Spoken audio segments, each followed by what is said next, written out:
Dear friends, एसटीटीसी Ghaziabad में आपका स्वागत है।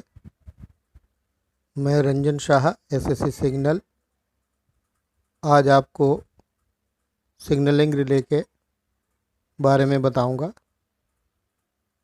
इस वीडियो में बेसिकली क्यू सीरीज़ के डिफरेंट टाइप के रिलेज के बारे में बताया जाएगा। ये इस सीरीज़ का तीसरा वीडियो है। इससे पहले 2 वीडियो बनाए जा चुके हैं। अगर आपने उसको नहीं देखा है तो पहले पार्ट 1 एंड पार्ट 2 देखें, और उसके बाद अगर आप इस वीडियो को देखते हैं पार्ट 3 को, तो आपकी अंडरस्टैंडिंग बेहतर हो पाएगी।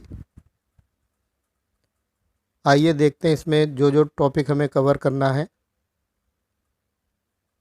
इसमें क्यू सीरीज़ रिले का introduction. Q series relay different type के होते हैं, तो उसके कैरेक्टरिस्टिक्स कैसे करते हैं, उसको उसमें कैरेक्टर डालते हैं, डालने का जो प्रोसेस है, क्या उपाय है, किस तरह से उसमें डिफरेंट कैरेक्टर डाला जाता है, वो उसके बारे में जानेंगे।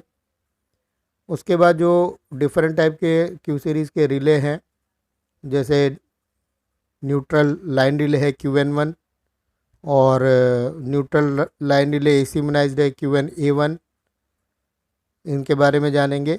इसके बाद sensitive relay QS3, biased relay QB3 और QBA1, हेवी ड्यूटी कॉन्टैक्ट अगर रिले की बात करें तो QBCA1, slow to pick up relay QSPA1, slow to release QSRA1, latch relay QL1, तथा सबसे अंत में कुछ ट्रैक रिले के बारे में भी जानकारी लेंगे। तो ये क्यू सीरीज़ रिले के टॉपिक रहेगा टोटली। क्यू सीरीज़ रिले जो हम लोग इंडियन रेलवे में इस्तेमाल कर रहे हैं, ये ब्रिटिश रेलवे स्पेसिफिकेशन में जो चीज़ें दी गई उसी को एज इट इज़ हम लोग कंटिन्यू कर रहे हैं इंडियन रेलवे में। इसमें 2 टाइप के रिले होते थे, एक पी सीरीज़ रिले और एक Q series relay. P series relay का वर्तमान में इस्तेमाल नहीं हो रहा है, क्यू सीरीज़ रिले का ही इस्तेमाल हो रहा है। तो क्यू सीरीज़ रिले के जितने भी रिले, उसके नाम के आगे क्यू लेटर लिखा जाता है। जैसे हमने देखा अभी QN1, QNA1 या QL1, इस तरह के सभी रिले के नाम के शुरू में क्यू लेटर लिखा होगा। IRS स्पेसिफिकेशन में जो इसका सीरियल नंबर है वो S23 और S34 के अंतर्गत रिले के बारे में बताया गया है। और डिफरेंट टाइप के रिले जो है हम डिफरेंट फंक्शंस के लिए क्यू सीरीज़ में इस्तेमाल करते हैं। ये इसका डायग्राम है। हम पिछले वीडियो में भी इसको डिस्कस कर चुके हैं, लेकिन यहाँ पे भी एक बार ब्रीफली इसको डिस्कस करेंगे। नंबर 1 पे है रिले बेस। रिले बेस में रिले के कॉन्टैक्ट जो है एक्सटेंड किए जाते हैं, और रिले बेस जो है वो प्लग बेस के साथ जुड़ता है, और ये एक सिंगल मोल्डिंग मटेरियल का होता है। और इसके अलावा इसमें जो बाकी कंपोनेंट दिखाई दे रहे हैं, उसमें से काफ़ी कुछ इस बेस पे आधारित होकर उसको इंस्टॉल किया जाता है या फिक्स किया जाता है। तो 1 नंबर पे रिले का बेस है। इसके बाद 2 नंबर की अगर हम बात करें तो वो इलेक्ट्रोमैग्नेट है। इलेक्ट्रोमैग्नेट में इलेक्ट्रोमैग्नेट कॉयल और साथ ही साथ उसके अंदर का आयरन कोर, दोनों के कम्बिनेशन से इलेक्ट्रोमैग्नेट बनता है, तो वो 2 नंबर पे दिखाया गया है। 3 नंबर पे आर्मेचर। आर्मेचर वो आइटम है जो कि इलेक्ट्रोमैग्नेट की में मैग्नेट बनने के बाद मैग्नेटिक फ्लक्स के कारण आर्मेचर जो है मैग्नेट की तरफ अट्रैक्ट होता है, तो वो आइटम आर्मेचर। और आर्मेचर का हम शेप देख सकते हैं, एल शेप में है ये। और 4 नंबर आइटम पुशर स्प्रिंग, इसको हेलिकल स्प्रिंग भी कहते हैं।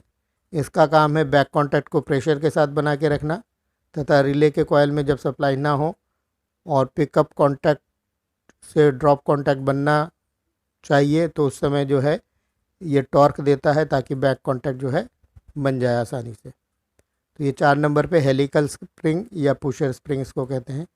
5, 6 और 7, 5 ये कॉन्टैक्ट हैं। 5 नंबर फ्रंट कॉन्टैक्ट है, 6 नंबर आर्मेचर कॉन्टैक्ट है, तथा 7 नंबर जो है बैक कॉन्टैक्ट है। तो ये कॉन्टैक्ट यहाँ पे देखे जा सकते हैं। इसके बाद 8 number operating arm. Operating arm का काम जो है आर्मेचर कॉन्टैक्ट को मूव कराना। जितने भी आर्मेचर कॉन्टैक्ट है एक्चुअली वही मूव करते हैं, तो सभी आर्मेचर कॉन्टैक्ट को मूव कराने का काम जो है ऑपरेटिंग आर्म का है, जो कि 8 नंबर है। और ऑपरेटिंग आर्म का जो निचला सिरा है वो आर्मेचर के ऊपर टिका रहता है। जब आर्मेचर मूव करता है तो ऑपरेटिंग आर्म को वो मूव कराता है। इस तरह से ऑपरेटिंग आर्म सभी आर्मेचर कॉन्टैक्टों को मूव कराते हैं। और इसके बाद 9 नंबर में एडजस्टमेंट कार्ड है।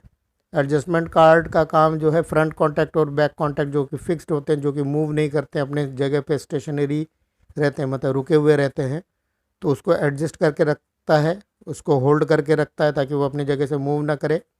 साथ ही साथ सभी फ्रंट कॉन्टैक्ट और बैक कॉन्टैक्ट के बीच जो प्रॉपर गैप प्रॉपर प्रेशर होना चाहिए, उस प्रेशर को मेंटेन रखने का काम जो है एडजस्टमेंट कार्ड करता है। इसके बाद 10 नंबर पे हम देख सकते हैं जो आर्मेचर में एक नॉन मैग्नेटिक रेजिडुअल पिन लगा हुआ, उसके बारे में कह रहे हैं। तो अदर देन लैच रिले सभी में ये रेजिडुअल पिन लगाया जाता है, जो कि नॉन मैग्नेटिक मटेरियल का होता है, और इसे आर्मेचर पे लगाया जाता है ताकि आर्मेचर और इलेक्ट्रोमैग्नेट जो है वो बिल्कुल आपस में चिपक ना जाए और रेजिडुअल मैग्नेटिज्म का असर जो है वो आर्मेचर पे ना हो और सप्लाई कटते ही आर्मेचर अपने नॉर्मल पोजीशन में वापस आ जाए। तो इसीलिए अदर देन लैच रिले ये पिन जो है ये सभी आर्मेचरों में लगाया जाता है। इसके बाद 11 नंबर पे ट्रांसपेरेंट कवर है। रिले के अंदर की सारी चीज़ों को हम ट्रांसपेरेंटली देख सकते हैं, इसके लिए कवर है, सभी चीज़ों को कवर करके रखा जाता है। और 12 नंबर पे हैंडल है। इस हैंडल का रोल जो है, जब हम रिले को रिले प्लग बेस से निकालते हैं तो उस समय इसको पुल करते हैं तो रिले आसानी से निकल जाता है। रिले को रिले ये जो क्यू स्टाइल रिले है ये बिल्कुल नज़दीक लगाए जाते हैं, तो रिले को चारों तरफ से पकड़ना मुश्किल होता है। तो चूँकि जगह नहीं होती है तो रिले हैंडल में उंगली फंसा के उसको जब हम खींचते हैं तो रिले जो है आसानी से प्लग बेस से बाहर आ जाता है। साथ ही साथ ये हैंडल एक काम और करता है, जो रिटेनिंग क्लिप जो कि प्लग बेस के साथ रिले को होल्ड करके रखता है, तो उसको भी ये अपने साथ एडजस्ट करके रखता है, जिससे एक स्प्रिंग का टेंशन जो है बना रहता है और रिले जो है मजबूती के साथ रिले प्लग बेस के साथ जुड़ा हुआ रहता है। और लास्ट है 13 number heel piece. Heel piece जो है ये इलेक्ट्रोमैग्नेट के ऊपर एल शेप का ये एक मेटेलिक पीस है, इसके ऊपर जो है आधार होकर हमारा आर्मेचर मूव करता है, तो ये हील पीस है। और इसके बाद अगर हम बात करें रिले को कैसे कैरेक्टर उसमें डालते हैं, उसके लिए कोई भी स्पेशल कैरेक्टर डालने के लिए क्या अरेंजमेंट करते हैं, तो वो हम देख के समझेंगे इसमें। अगर किसी रिले को एसी इम्यूनाइज बनाना हो तो एसी इम्यूनाइज जो है उसको बनाने के लिए उसमें कॉपर स्लग लगाया जाता है आर्मेचर एंड पे। और अगर किसी रिले को बायस्ड रिले बनाना हो तो बायस्ड रिले बनाने के लिए उसमें परमानेंट मैग्नेट का एक इस्तेमाल किया जाता है। और हेवी ड्यूटी कॉन्टैक्ट अगर रिले बनाना हो तो हेवी ड्यूटी कॉन्टैक्ट में जो हेवी ड्यूटी कॉन्टैक्ट होते हैं उसके बिल्कुल साथ ही साथ ब्लो आउट मैग्नेट के नाम से परमानेंट मैग्नेट लगाए जाते हैं, जो कि उन कॉन्टैक्टों में मेक ब्रेक के दौरान होने वाले जो हाई करंट है उसके कारण जो फ्लैशिंग या आर्किंग होती है तो उसको एब्जॉर्ब कर लेते हैं, तो उस एक्शन को स्पार्क क्वेंचिंग कहते हैं, जिससे जो है जो फ्लेम या जो स्पार्क है वो ज़्यादा दिखाई नहीं देता है। इसके बाद अगर स्लो टू पिकअप करना हो, स्लो टू रिलीज़ करना हो, तो स्लो टू रिलीज़ के लिए मैग्नेटिक शंट का प्रोविज़न करते हैं। मैग्नेटिक शंट को आर्मेचर एंड पे लगाते हैं। और स्लो टू रिलीज़ में इसका उल्टा हील सेम मैग्नेटिक शंट जो है हील पीस पे लगाते हैं। और इसके अलावा एक्सटर्नल अरेंजमेंट के द्वारा अगर स्लो टू पिकअप रिले बनाना हो तो एक्सटर्नल अरेंजमेंट किया जा सकता है। उसमें रेजिस्टेंस सीरीज़ में तथा कैपेसिटर पैरेलल में रिले कॉयल के लगाए जाते हैं। और स्लो टू रिलीज़ के लिए अगर यही अरेंजमेंट करना हो रेजिस्टेंस के द्वारा या कैपेसिटर के द्वारा, तो सीरीज़ में रेजिस्टेंस लगाया जा सकता है, या सीरीज़ में रेजिस्टेंस और कैपेसिटर लगाए जा सकते हैं, या फिर डायोड लगाया जा सकते हैं रिवर्स बायस में पैरेलल में। तो इस या फिर एक्सटर्नल कुछ रिले के कॉन्टैक्ट के कम्बिनेशन के द्वारा भी स्लो टू रिलीज़ बनाए जा सकते हैं। तो इस तरह के डिफरेंट अरेंजमेंट किए जा सकते हैं। और अगर उसमें लैच रिले बनाना हो तो लैच रिले के लिए भी परमानेंट मैग्नेट का इस्तेमाल किया जाता है, लेकिन यहाँ पे जो मैग्नेट इस्तेमाल होता है वो हील पीस एंड में इस्तेमाल होता है।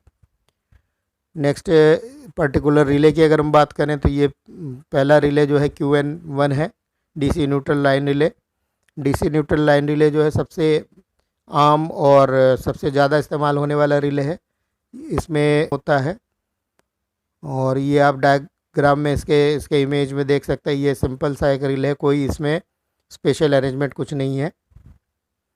आगे देखते हैं इसमें क्या ख़ास बात होती है।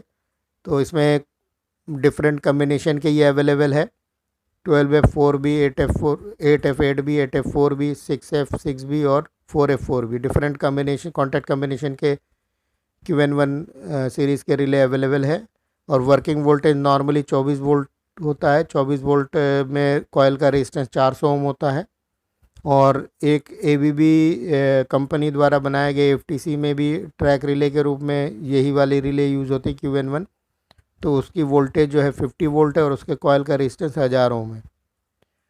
अगर 24 वोल्ट का रिले है, 400 ओम अगर इसका कॉयल का रेजिस्टेंस है, तो ऑपरेटिंग करंट जो है 60 मिली एम्पियर है।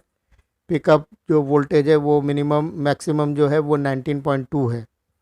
और पिकअप टाइम और ड्रॉप अवे टाइम 150 मिलीसेकंड और 20 मिलीसेकंड है। इसका इस्तेमाल जो है सबसे ज़्यादा होता है RE और नॉन RE में, सभी जगह इस्तेमाल कर सकते हैं सभी सर्किटों में। और RE में अगर इस्तेमाल करना है तो केवल इंटरनल सर्किट में इस्तेमाल हो सकता है, एक्सटर्नल सर्किट में इस्तेमाल नहीं हो सकता, क्योंकि इसमें AC इम्यूनिटी नहीं होती है। नेक्स्ट सेम रिले, लेकिन इसमें AC इम्यूनाइज्ड है, AC इम्यूनाइज्ड की फैसिलिटी है। और इसके लिए इमेज में हम देख सकते हैं, पिक्चर में देख सकते हैं कि रिले कॉयल के सामने वाले भाग में कॉपर स्लग का अरेंजमेंट कर दिया गया है, जिससे इसके अंदर AC इम्यूनिटी आ जाती है। AC इम्यूनिटी की रिक्वायरमेंट क्या है IRS स्पेसिफिकेशन के अनुसार? तो उसमें ये रिक्वायरमेंट है कि अगर हम सडनली किसी रिले को 1000 वोल्ट AC तक सप्लाई दे दें तो उसका फ्रंट कॉन्टैक्ट जो है बनना नहीं चाहिए। या दूसरे कंडीशन में अगर हम धीरे धीरे 300 वोल्ट दें या अचानक 300 वोल्ट तक की सप्लाई दे तो बैक कॉन्टैक्ट जो है टूटना नहीं चाहिए। तो दोनों तरीके से ही रिले को टेस्ट किया जाता है। इसके बाद AC इम्यूनिटी को कैसे हम प्राप्त करते, तो उसके लिए हमने पहले भी डिस्कस किया है कि इसके लिए जो है कॉपर स्लग का इस्तेमाल किया जाता है आर्मेचर एंड पे, जैसे डायग्राम में भी हमने देखा। इसमें कोई भी मैग्नेटिक शंट का इस्तेमाल नहीं होता। अगर वो शेल्फ टाइप रिले तो मैग्नेटिक शंट का इस्तेमाल करते हैं। नेक्स्ट देखेंगे इस रिले के बारे में और क्या जानकारी है। AC इम्यूनाइजेशन जो है इसका शेल्फ टाइप रिले जैसा ही होता है, और बाकी सभी एस्पेक्ट AC इम्यूनिटी को छोड़ के बाकी सभी एस्पेक्ट्स में ये QN1 रिले जैसा ही होता है। इसमें AC इम्यूनिटी लेवल 1000 वोल्ट तक होता है। पिकअप वोल्टेज 24 वोल्ट है, वर्किंग वोल्टेज जो है वो 24 वोल्ट है। और पिकअप और ड्रॉप अवे टाइम है, pickup time 200 millisecond, drop away time 70 millisecond. और एप्लीकेशन के रूप में सभी एक्सटर्नल सर्किट RE एरिया के जितने भी एक्सटर्नल सर्किट है उसमें हमें QN1 ही इस्तेमाल करना है, इसके अलावा कोई और रिले इस्तेमाल नहीं कर सकता है। इसके बाद QS3, ये सेंसिटिव रिले है Q सीरीज़ का। सेंसिटिव रिले का मतलब क्या हुआ कि जो लो वोल्टेज लो करंट पे काम करे, तो ये सेंसिटिव रिले है। और इसको बनाया गया स्पेशली जो शेल्फ टाइप जो न्यूट्रल लाइन रिले है उसको रिप्लेस करने के लिए। उसी प्रकार उसमें जो कॉयल का रेजिस्टेंस है, जो वर्किंग वोल्टेज है, उसके हिसाब से इसको भी बनाया गया। तो ये भी 12 वोल्ट और 1000 ओम कॉयल रेजिस्टेंस वाला रिले है, जिसने कि शेल्फ टाइप लाइन रिले को रिप्लेस कर दिया एक तरह से। इसमें कॉन्टैक्ट थोड़े से कम होते हैं क्योंकि लो करंट और लो वोल्टेज का रिले है, तो इसमें कॉन्टैक्ट जो है 4F4 भी होती है और ऑपरेटिंग करंट बहुत कम होता है, 12 मिली एम्पियर होता है। मैक्सिमम पिकअप वैल्यू जो है वो 9.35 होता है। और इस ये जो है किसके अंतर्गत आता है, तो ये क्लास ए टाइप रिले के अंतर्गत आता है। लाइन रिले में क्लास ए टाइप रिले, ट्रैक रिले के अलावा जो रिले होती कैटेगरी वो लाइन रिले होती, तो लाइन रिले में क्लास ए और क्लास बी, तो ये क्लास ए के अंतर्गत आता है, जिसमें परसेंटेजली थोड़ी सी बढ़ी हुई है और वो 65%, मोर देन 65% होना चाहिए, 65% से कम नहीं होना चाहिए।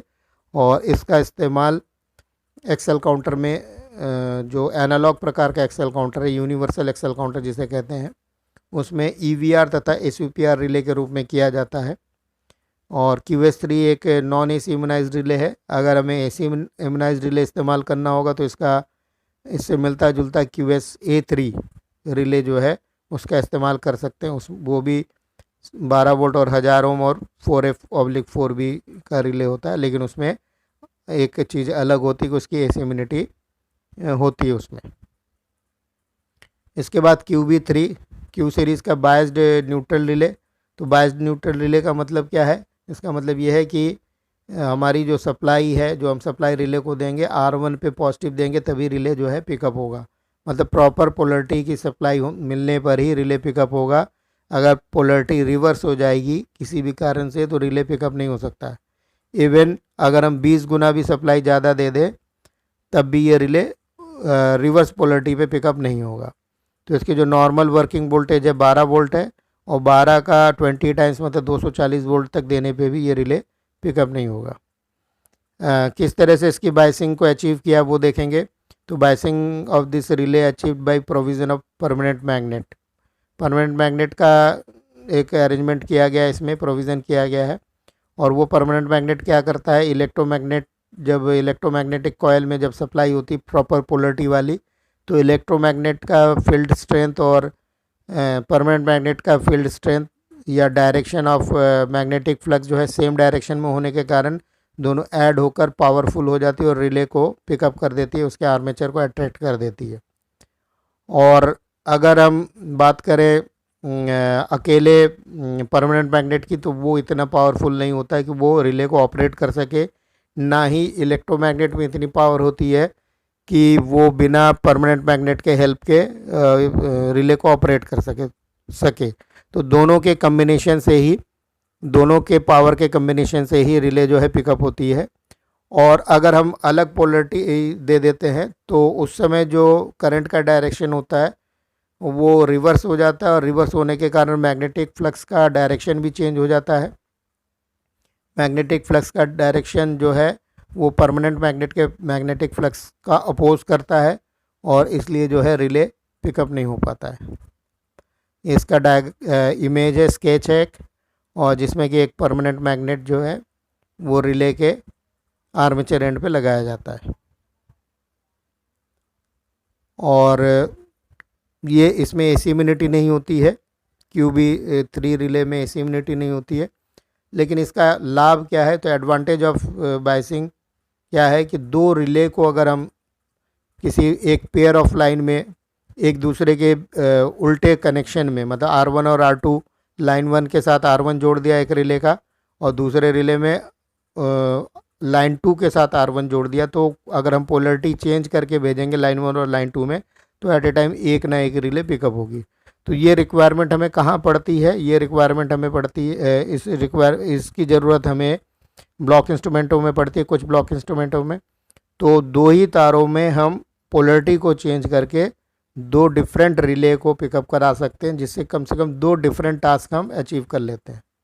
तो इससे क्या है कि कंडक्टर की सेविंग होती है, और मेनली इसको ब्लॉक इंस्ट्रूमेंट के लिए इस्तेमाल किया जाता है।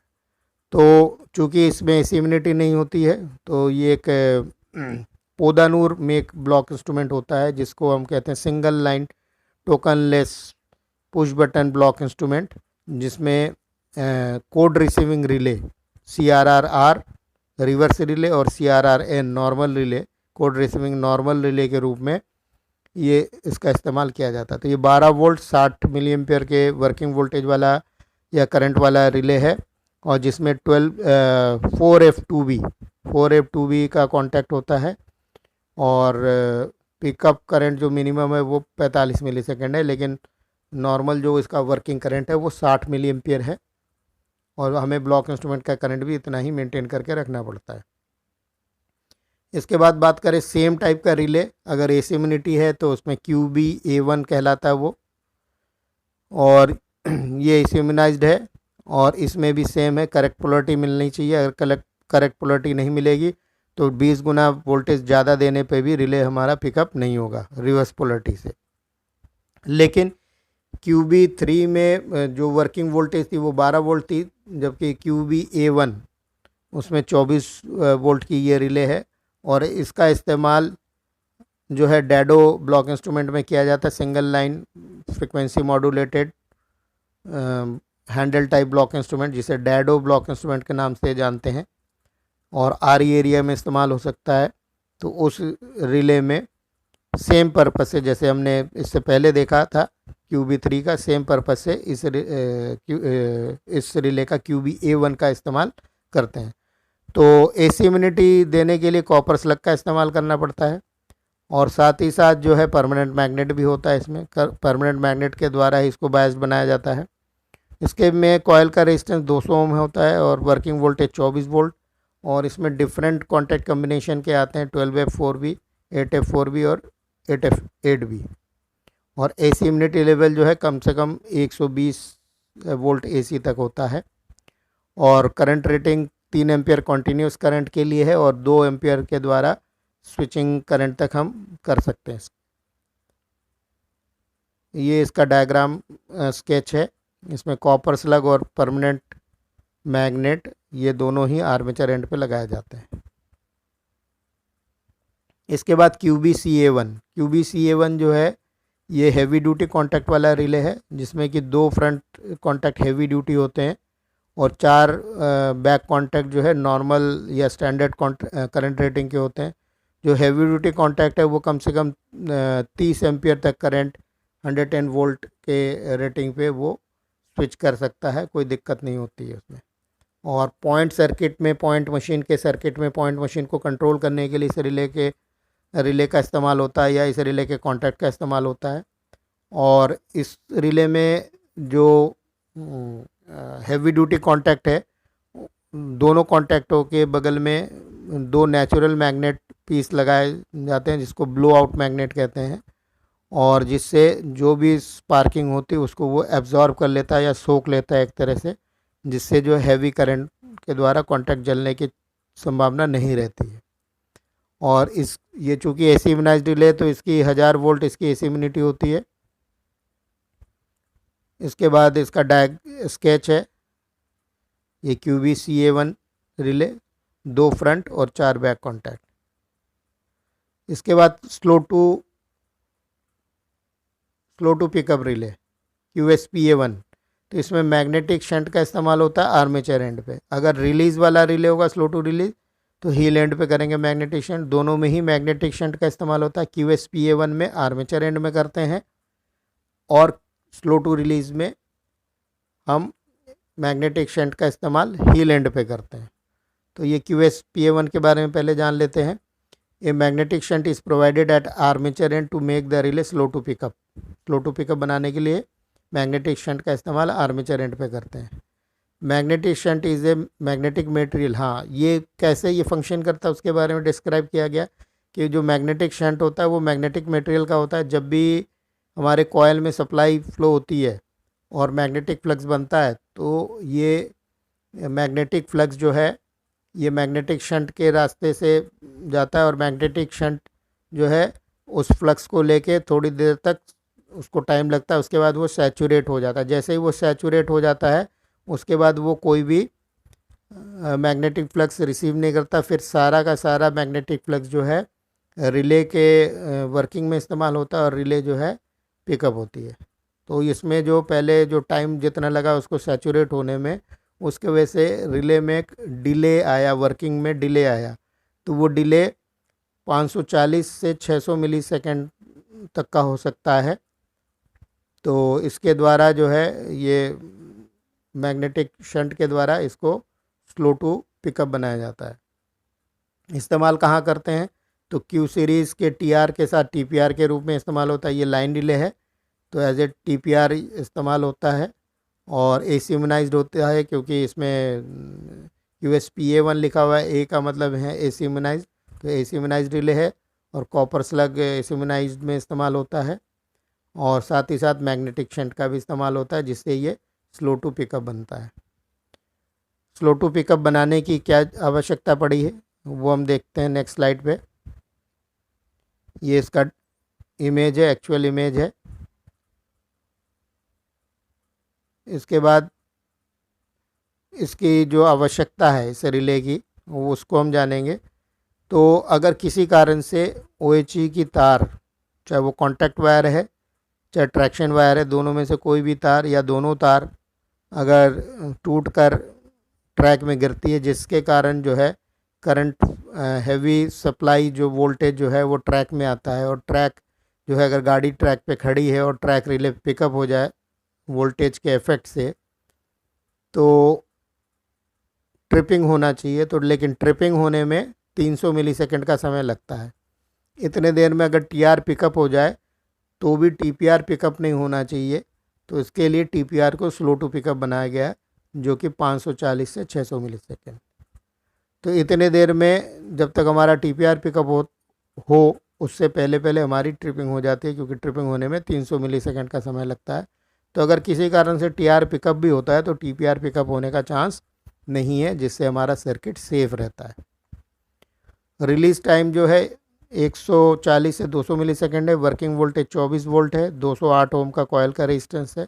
कॉयल का रेजिस्टेंस कंपनी टू कंपनी थोड़ा बहुत डिफरेंस हो सकता है, 8-10 ओम का डिफरेंस हो सकता है। कॉन्टैक्ट कॉन्फ़िगरेशन जो है 8F4 भी है, और AC immunity level 300 volt AC है। नेक्स्ट है slow to release AC immunised. तो इसमें मैग्नेटिक शंट का इस्तेमाल करते हैं, लेकिन हील पीस एंड में करते हैं। जिधर हील पीस एंड है मतलब कॉयल का जो बेस वाला सिरा वहाँ पे, तो उससे क्या फ़ायदा होता है, ये स्लो टू रिलीज़ हो जाता है।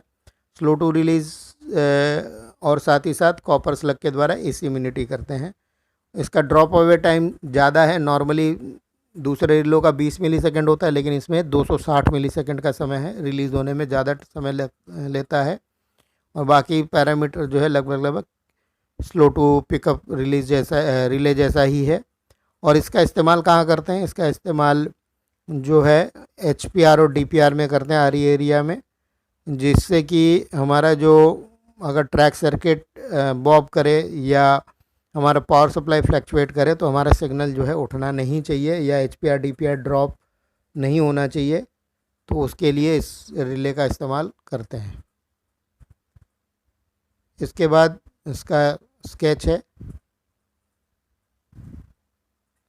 इसके बाद जो रिले है वो लैच रिले है, क्यू सीरीज़ का लैच रिले। तो ये लैचिंग जो है ये मैग्नेटिक लैच है, और लैचिंग का मतलब है ऑपरेटेड पोजीशन में होल्ड रहना। कब होल्ड रहना है, जब सप्लाई ले लिया जाए, सप्लाई को ब्रेक कर दिया जाए या सप्लाई विड्रॉ कर लिया जाए, तब भी रिले उसी पोजीशन में, पिकअप पोजीशन में बने रहना, तो दैट इज़ लैच। तो रिले लैचेस मैग्नेटिकली, उसमें लैचेस करने के लिए जो उसको उस कंडीशन में रोक के रखने के लिए जो एक एनर्जी इस्तेमाल हो रहा है, तो वो मैग्नेटिक एनर्जी इस्तेमाल हो रहा है, या मैग्नेट परमानेंट मैग्नेट उसके लिए इस्तेमाल किया जाता है, और परमानेंट मैग्नेट को हील पे इस एंड में लगाते हैं। अब इसमें एक नोट के रूप से ये बताया जाता है कि परमानेंट मैग्नेट का इस्तेमाल 2 जगह किया जाता है, एक बायस्ड रिले में, एक लैच रिले में। तो बायस्ड रिले में इसको आर्मेचर एंड में करते हैं, जबकि लैच रिले में इसको हील पीस एंड में करते हैं। तो पोजीशन अलग अलग है, लेकिन दोनों ही परमानेंट मैग्नेट है। और इस जैसे हमने शुरू में ही बताया था कि अगर लैच रिले है तो लैच रिले में हमें रेजिडुअल पिन इस्तेमाल करने की ज़रूरत नहीं है, तो इसमें कोई भी रेजिडुअल पिन नहीं होता है। ये इसका डायग्राम है, पीछे देखा जा सकता है कि एक परमानेंट मैग्नेट है हील एंड पे, और उसके बाद कॉयल शुरू हो रहा है, और फिर आर्मेचर एंड है।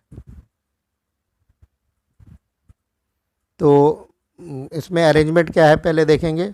तो इस रिले में 2 कॉयल होते हैं, पहला कॉयल जो है रिवर्स कॉयल है, इसका रेजिस्टेंस 145 ओम है और इसमें इस कॉयल में जब सप्लाई करंट देते हैं तो इसमें ज़्यादा मैग्नेटिक फ्लक्स बनता है क्योंकि ज़्यादा करंट फ्लो होता है। इसको हम कहते हैं रिवर्स कॉयल या ऑपरेटिंग कॉयल। रिले को एक्चुअली ऑपरेट यही करता है। और इसके बाद दूसरा कॉयल जो है इसे नॉर्मल कॉयल कहते हैं, तो वो 680 ओम का होता है और 680 ओम बनाने से क्या हुआ, करंट कम हो जाता है जिससे मैग्नेटिक फ्लक्स कम बनते हैं, ज़रूरत भी कम होती है, ज़्यादा रिलीज़ करने के लिए ज़्यादा मैग्नेटिक फ्लक्स की आवश्यकता नहीं होती है। और दोनों जो कॉयल हैं वो एक ही कोर पे होते हैं और एक दूसरे के ऑपोजिट डायरेक्शन में उसको वाइंड किया जाता है। उसके बाद किस तरह से ये काम करते हैं वो उसके बारे में बताया गया कि जब ये बोला जाता है कि पिकअप कॉयल में जब सप्लाई होगी, जब मिलेगी, तो पिकअप कॉयल की सप्लाई प्लस परमानेंट मैग्नेट का फ्लक्स दोनों एक दूसरे को हेल्प करते हुए रिले को पिकअप करते हैं, पिकअप कॉन्टैक्ट को बनाते हैं। और उसके बाद सप्लाई हटा लेते हैं। हटा लेने के बाद परमानेंट मैग्नेट उसको उसी पोजीशन में होल्ड रखता है रिले को, और रिले ड्रॉप नहीं होता है। रिले ड्रॉप कब होता है, जब हमारे दूसरे कॉयल में सप्लाई आती है जो कि रिलीज़ कॉयल है। रिलीज़ कॉयल में सप्लाई आने पे जो मैग्नेटिक फ्लक्स बनता है उसका डायरेक्शन अलग होता है। वो उसका मैग्नेटिक फ्लक्स परमानेंट मैग्नेट के मैग्नेटिक फ्लक्स का अपोज करती है, जिससे दोनों एक दूसरे को कैंसिल करके रिले को डी एनर्जाइज कंडीशन में कर देते हैं, तो रिले ड्रॉप हो जाता है। ये इसका डायग्राम है, सर्किट डायग्राम। इसको हम समझ सकते हैं कि कैसे ये काम करता होगा। तो इसमें 3 सर्किट है एक पेज में, और इसमें जो पहला कंडीशन है उसको हम समझेंगे कि पहले तो ये रिले जो LR रिले कहलाता है, तो LR रिले में 2 कॉयल है। एक कॉयल का सिरा है R1 R2 और दूसरे कॉयल का सिरा है R3 R4। R1 R2 जो है वो ऑपरेटिंग कॉयल है, वो ऑपरेटिंग कॉयल है जो कि रिले को मेनली ऑपरेट कर रही है, या जिसे हम कह सकते हैं कि रिवर्स कॉयल। अब पहला कंडीशन क्या होगा, जो पहला सर्किट हमारा ये कह रहा है, वो ये कह रहा है कि LR भी ड्रॉप है और LPR भी ड्रॉप है। LPR जो है इसी रिले का प्रूविंग रिले है, तो दोनों रिले ड्रॉप है और हम चाह रहे हैं कि रिले पिकअप हो।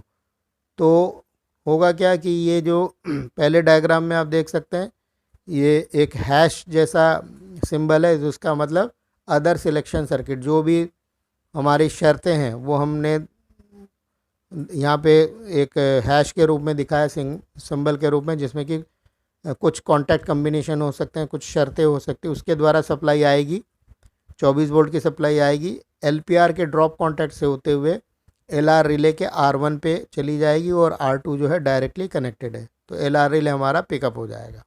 LR रिले के कॉयल में सप्लाई आई, R1 पे पॉजिटिव आ गई, R2 में नेगेटिव पहले से ही दिया हुआ है, तो रिवर्स कॉयल में सप्लाई आने से रिले पिकअप हो गई। नेक्स्ट डायग्राम में देखेंगे, LR के पिकअप होने से LR के पिकअप कॉन्टैक्ट के द्वारा LPR पिकअप हो जाती है, तो ये LPR का सर्किट है सेकंड वाला। इसके बाद जब LR पिकअप हो गई और LPR पिकअप हो गई, LPR पिकअप होने से जो पहले वाला डायग्राम है उसको अगर हम देखें, LPR पिकअप होने से क्या होगा, LPR के ये ड्रॉप कॉन्टैक्ट कट जाएगा और LR को सप्लाई जानी बंद हो जाएगी। तो LR को अगर सप्लाई जानी बंद हो जाएगी सर्किट नंबर 1 के हिसाब से, तो LR तो ड्रॉप हो जाना चाहिए, तो ड्रॉप नहीं होगा क्योंकि इसमें एक परमानेंट मैग्नेट रिले को लैच कंडीशन में रखा हुआ है। तो इसका मतलब क्या है, LR के कॉयल में R1 R2 में कोई सप्लाई नहीं है क्योंकि LPR हमारा पिकअप हो चुका है, और साथ ही साथ LR रिले जो है वो मैग्नेटिकली लैच है, उसी कंडीशन में बना हुआ, उसके पिकअप कॉन्टैक्ट भी बने हुए हैं। अब तीसरे सर्किट को देखेंगे। ये सर्किट हमें ये बताता है कि रिले ड्रॉप कैसे होगी। तो इसमें हम देख सकते हैं कि इसमें जो रिले का कॉयल का इस्तेमाल किया है, LR रिले है, लैच रिले, इसका कॉयल है R3 और R4 में डायरेक्ट नेगेटिव दिया हुआ है। R3 में जो सप्लाई आएगी वो सिलेक्शन सर्किट के थ्रू आएगी, जो भी सिलेक्शन है उसके थ्रू सप्लाई R3 पे आएगी। R3 से LR के एक एंड पे आ जाएगी, और चूँकि LR पिकअप है तो R4 साइड में B7 B8 कॉन्टैक्ट बना हुआ है, तो कॉयल में सप्लाई आते ही ये रिले पिकअप हो जाएगा। LR का रिवर्स कॉयल जो नॉर्मल कॉयल है वो पिकअप हो जाएगा, और पिकअप होते ही रिले जो है हमारी ड्रॉप हो जाएगी। तो इस तरह से पहले वाली कंडीशन पे रिले आ जाएगी। तो इस तरह से ये मैग्नेटिक लैच रिले है, जो कि पिकअप हालत में मैग्नेट के मदद से, परमानेंट मैग्नेट के मदद से होल्ड रहता है, चाहे उसके कॉयल में सप्लाई ना हो, और जब ड्रॉप होना होता तो दूसरे कॉयल में सप्लाई आती है और उसको ड्रॉप करती। लैच रिले का वही सर्किट यहाँ पे एक्सप्लेन किया गया है, और इसको वीडियो को पॉज करके भी देख सकते हैं। इसके बाद नेक्स्ट स्लाइड पे चलते हैं। इसमें जो वर्किंग वोल्टेज है वो 24 वोल्ट है। कॉयल का रेजिस्टेंस अलग अलग है। रिवर्स कॉयल जो है उसमें हमें हैवी करंट चाहिए होता है, तो 145 ओम, और जो नॉर्मल कॉयल है या रिलीज कॉयल है वो 680 ओम का होता है। कॉन्टैक्ट कॉम्बिनेशन 11F4B या 8F6B दोनों टाइप के हैं, और इस्तेमाल कहाँ होते हैं? पुश बटन ब्लॉक इंस्ट्रूमेंट में इस्तेमाल होते हैं, जो कि TCFR, TGTR, TAR और TOLR, 4 रिले एक ही ब्लॉक इंस्ट्रूमेंट में 4 रिले हैं। मैग्नेटिक लैच, ये चारों रिले एक जैसे ही हैं, इंटरचेंज भी कर सकते हैं हम चाहे तो ये उस सर्किट में इस्तेमाल होता है। साथ ही साथ इसमें एक ख़ास बात बोली गई है कि अगर हम R1 पे हमें अगर प्रॉपर वर्क चाहिए, मतलब नॉर्मल कॉयल और रिवर्स कॉयल दोनों के केस में ही R1 पे पॉजिटिव और R2 में नेगेटिव, या R3 में पॉजिटिव और R4 में नेगेटिव होना चाहिए। ऐसा नहीं होना चाहिए कि हमने पोलरिटी बदलने के लिए, दूसरे कॉयल में सप्लाई देने के लिए पोलरिटी बदल दें। ऐसा नहीं है, दोनों केस में लेफ़्ट साइड का जो कॉयल का सिरा होगा पॉजिटिव उधर ही दी जाएगी, नॉर्मल कॉयल के केस में भी और रिवर्स कॉयल के भी केस में। नेक्स्ट हम बात करते हैं कुछ ट्रैक रिले के, जो मोस्ट कॉमनली हम यूज़ करते हैं, उन्हीं ट्रैक रिलो की बात करेंगे।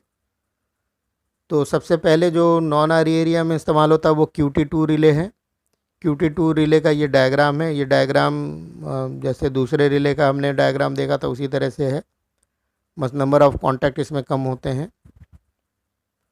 QT2 रिले जो है वो non AC immunised track relay, मतलब इसमें AC इम्यूनिटी नहीं होती है, और इसमें नंबर ऑफ कॉन्टैक्ट कम होते हैं, जिससे ये सेंसिटिव बन सकता है, लो वर्किंग वोल्टेज और सेंसिटिव रिले बन जाता है।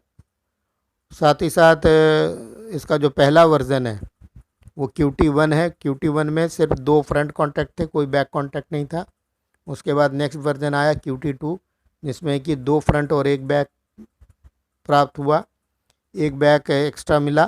तो वो जो 1 बैक कॉन्टैक्ट मिला उसके द्वारा हम जो है जो TPR को पिकअप करते हैं उसके लिए हम क्रॉस प्रोटेक्शन का अरेंजमेंट कर सकते हैं। अगर सिर्फ 2 फ्रंट कॉन्टैक्ट होते हैं तो फ्रंट कॉन्टैक्ट से TPR तो पिकअप हो जाता है, लेकिन क्रॉस प्रोटेक्शन की सुविधा नहीं मिल पाती, तो 1 बैक कॉन्टैक्ट आने से क्रॉस प्रोटेक्शन की सुविधा मिल गई है। इसके बाद QT2 रिले में 2 कॉयल होते हैं, दो प्रकार के रिले हैं, 9 ओम के भी रिले हैं और 4 ओम के रिले हैं।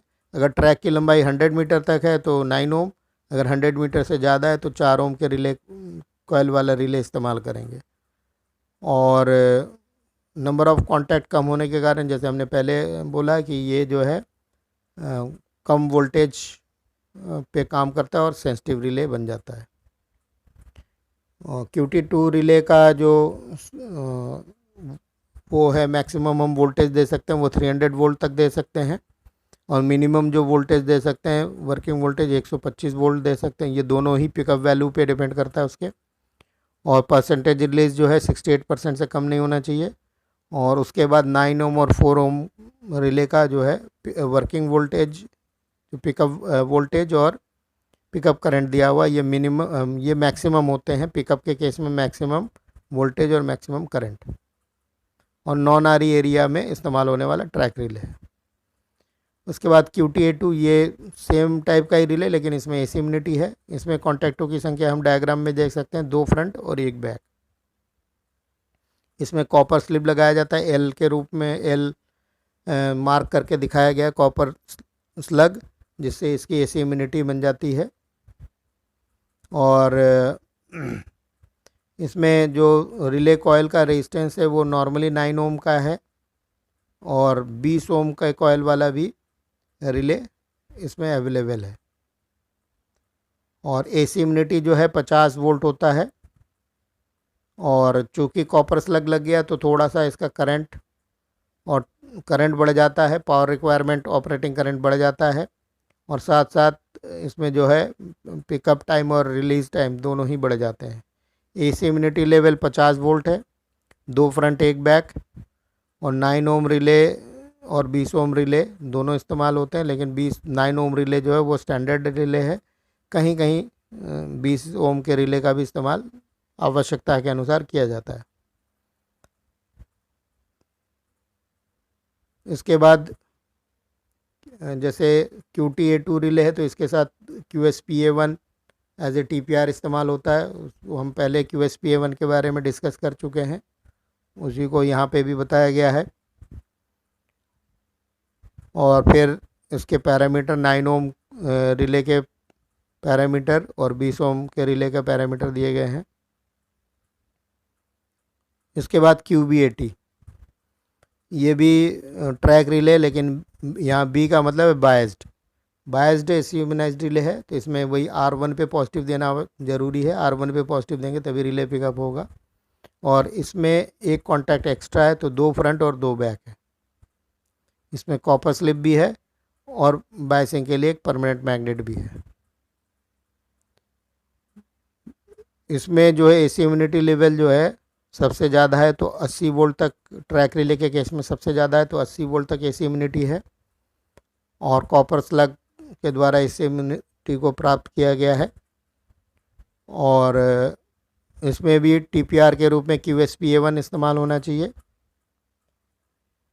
और इसका डिज़ाइन जो है कंस्ट्रक्शन QBCA1 जैसा ही है लगभग। और कॉपर स्लग जैसे पहले बताया गया कि एसिमिलिटी के लिए इस्तेमाल होता है।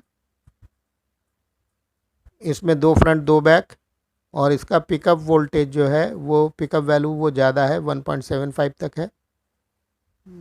और 80 वोल्ट एसिमिलिटी, 9 ओम का रेजिस्टेंस है, कॉयल रेजिस्टेंस। और इसके द्वारा 750 मीटर तक के लंबी ट्रैक सर्किट बनाई जा सकती है। और 450 से ऊपर अप टू 720 मीटर तक के ट्रैक में इसका इस्तेमाल करते हैं। और रिले एंड पे अगर हम चोक का इस्तेमाल करें तो वो एडिशनली अगर चोक का इस्तेमाल करें तो 750 मीटर तक हम इसके द्वारा ट्रैक की लंबाई बढ़ा सकते हैं, 750 मीटर तक यार्ड में। लेकिन इसमें थोड़ा सा दूसरे ट्रैक रिलों से थोड़ा सा पिकअप और उसमें अंतर है। तो इसमें जो मैक्सिमम एक्साइटेशन है वो पिकअप वैल्यू का 235% तक कर सकते हैं, और मिनिमम एक्साइटेशन जो है वो 122% तक कर सकते हैं। तो आशा करता हूँ कि ये आपको वीडियो अच्छा लगा होगा, समझ में आया होगा। धन्यवाद।